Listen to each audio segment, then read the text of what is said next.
бара процедурално за тоа што се зборува уште пред да почне се зборува. Тоа е од една страна. Второ, апсолутно никоја советничка група не е забрането да бара да се разговара и за одговорност и анализа и така натака. Слободно можел било кој советник да побара точка на дневен ред и ќе се разговара и за тоа во овој совет. Да ве потсетам, имаме и седница за советнички прашања во петок. Ќе биде темата секако на дневен ред. Трето, секој апсолутно како советничка група има право на своји политички ставови и не е забрането да ги каже. Она што ми е малку симптоматично, дека некој збори излева нечие туѓо име и дека колеги не беа во согласност со тоа да се намали ризикот по нивните животи. Да ве потсетам, имаше изјава од Коце Трајановски по која што кажа: апелираме до граѓаните да останат во нивните домови и да не излегуваат од своите возила, и да излегуваат со возила, се дека не престане времето. И не се создадат услови за нормално одвивање на сообраќајот. Битното, дополнително, апелираме до сите лица кои се со моторни возила и се во моментов затечени во сообраќај од невремето, истите да останат во нивните возила, да не се движат возат и да почекаат да заврши невремето и да се нормализираат условите за одвивање на сообраќај. Се наведува во апелот кој пладнево беше испратен од град Скопје. Ова директно влијае на оно што зборуваме денес. За секаков вид, за жал, на загуби штети. Ќе бидам многу краток. Постојат ред на работи за кои што може да се разговара и кои што се директно насочени на оваа тема, но она што е најважно е дека немало соодветна реакција и покрај јавувањето од страна на хидрометеоролошките служби во еден попладне дека има невреме и токму тоа нереагирање од страна на градските власти, од Коце Трајановски, немање на евакуација, алармирање на населението, не евакуирано населението, не доведе до штети кои што денеска се бројат во човечки животи и во тешки десетици милиони евра. Затоа барам поддршка за нашето барање за обезбедување на авансна, итна финансиска помош за граѓаните кои што се оштетени. Ви благодарам. Да се придржите тоа и вие да кажете како политичка партија колку мислите дека се штетите во тој реон на страданите и да побарете пари. Ако влегуваме во дебата, значи не знам кај ќе оди. Каде беа институциите во тие моменти каде беше вашиот лидер, се фотографираше само во македонскиот дел, односно кај тие граѓани? Тоа е доколку говориме за помошта која што беше одадена поради тие причини. Јас сметам дека овој ваш чекор е за поздравување во секој случај и се што е во прилог на граѓаните, јас ќе го поддржам и ќе го поддржам и во иднина. Но сепак не можам да се согласам со тоа, значи за дневни политички и популистички методи и поени да придобиете врз грбот на таа трагедија. И јас исто така го поставам прашањето, дали знаете, господине Манчевски, дека 4 или 5 дена од почетокот ниту едно возило за чистење не навлезе во Сингелич. Дали знаете дека првите 5 дена граѓаните од Сингелич пиеле само вода и сув леп во споредба со останатите граѓани од тој регион?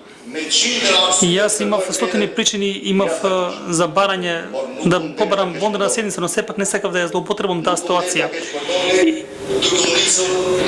Поаѓајќи од фактот дека било да и брзата помош, сите беа стационирани во Стајковци, дали Стајковци, душата на граѓанинот во Стајковци е поголема од душата на граѓанинот што живее во Сингелич, и го поставам прашањето како да не се револтираме кон државата. Државата како концепт подразбира уредување, внатрешно уредување и еднакво за сите граѓани, но сепак за жал граѓаните кои што раководат со државите се смрдливци. Да се држиме на точката. Не на точката, зашто вашиот лидер оди таму и се слика и се прави дека каде беше механизацијата на вашата од Струмица, зашто не отиде во областите каде беа албанците. Да се задржиме на точката. Каде се македонците. Да се задржиме на точката на дневниот ред. После кога ќе завршам паузата. Нека заврши, да. Ќе направиме одма пауза. Тој ми се. Треба да разбереме дека апсолутно се придржувам кон точката од дневниот ред е за споделувањето на помошта на граѓаните. Дали се поставува овие прашања да ја земе брзата помош или пак сите човечки ресурси, државни ресурси беа во Стајковци лоцирани и беа во почетокот на Сингелич. Или пак во училиштето кон патот кон Рачиново беа стационирани тие ресурси. И тоа е состојбата доколку јас имав причини, но сепак не сакав да придобијам политички поени. И јас и првиот ден приметив без разлика на фактот што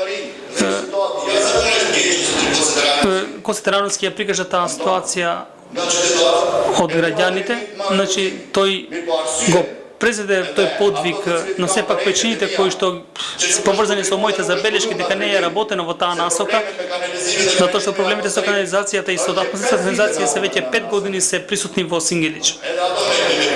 И тоа со голема одговорност тие се иритирани, но сепак од друга страна и Тони Трајковски имаше направено големи дискриминации, но сепак нема се впуштам во дискусии кога ќе говориме за тие точки, ќе говориме за сите точки.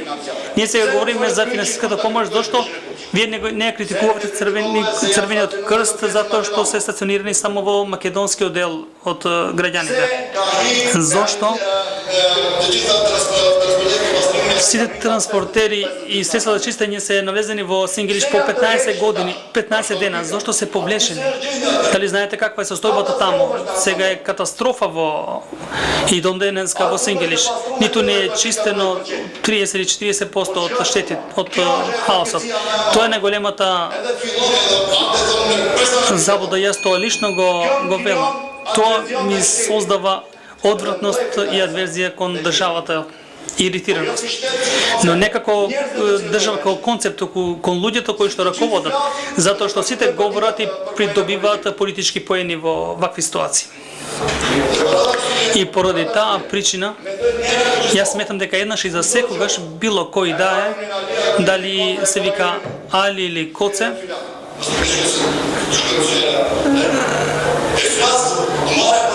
значи треба се презем и пак Идрис. Треба да се земе одговорноста кога ќе седнат во тие фотели дека тие ја представуваат државата и институциите, тие треба да работат за доброто на граѓаните, а не за доброто на партијата.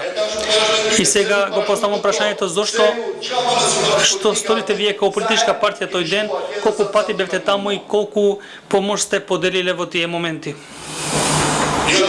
Не случајно јас во почетокот напоменав дека и мојата процедурална забелешка беше во таа насока дека доколку почнеме со овие ниски политички поени, ќе се најдеме во една состојба на подценување и на лично ниво.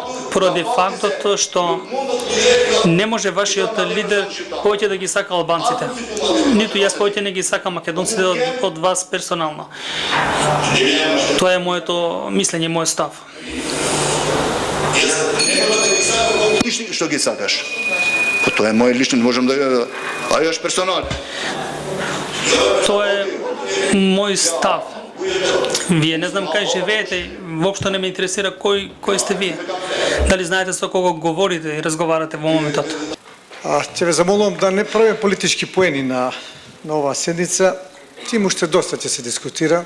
Рековте нели ќе има пак советнички прашања, ќе биде ова предмет на дискусија во периодот кој што следува. Во моментот од нас се очекува да бидеме што пообединети или да речам да бидеме што покоординирани за да им помогнеме на луѓето. На времето кој што го зафати Скопје на 6 август не е елементарна непогода кој што некој ја квалификува како милениумска непогода, кој што доаѓа еднаш на 1000 години. Колку е точно, метеоролозите, хидрометеоролошките заводи, сигурно ќе има и конгрески дебати на оваа тема. Првото прашање беше зошто не реагиравте на време. Јас бев во Скопје. 3 години не сум отиден на одмор. И во јуни, и во јули, и во август.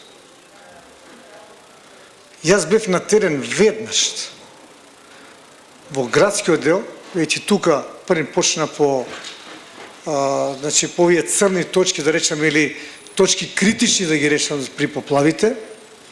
Претходно од хидрометеоролошкиот завод имавме известување, нели, дека доаѓа невреме од Јадранското море преку Црна Гора, Албанија, Косово, некаде кај водно доаѓа на Скопје, ги сафаќа кисела вода, Карпош, Центар, Ѓорче Петров и се движи према Скоп Бутел, Скопска Црна Гора. И го пратат метеоролозите меѓу себе, го пратат и го чекаат да помине и Србија, да помине Бугарија, Романија, па према Украина.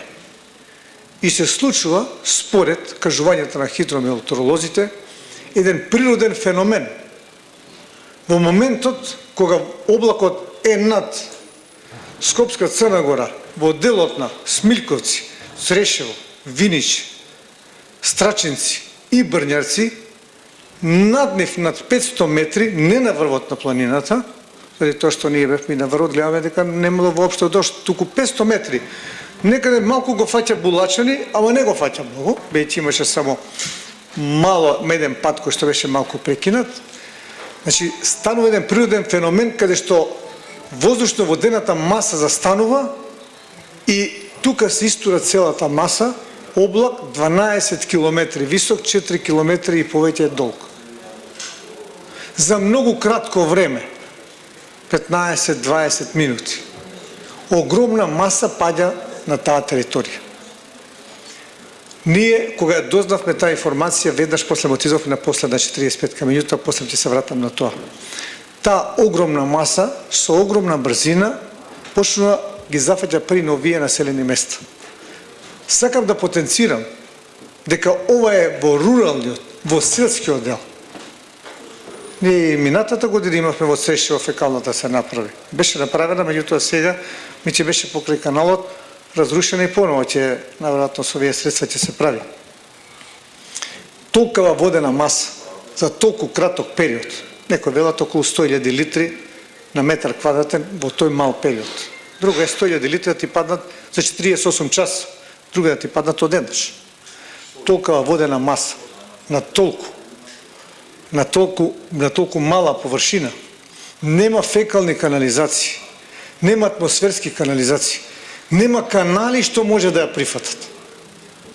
Бидејќи владата зема обрска да ги формира тимовите за проценка, инаку по закон тоа треба да го прави локалната самоуправа општината, не градот, општината.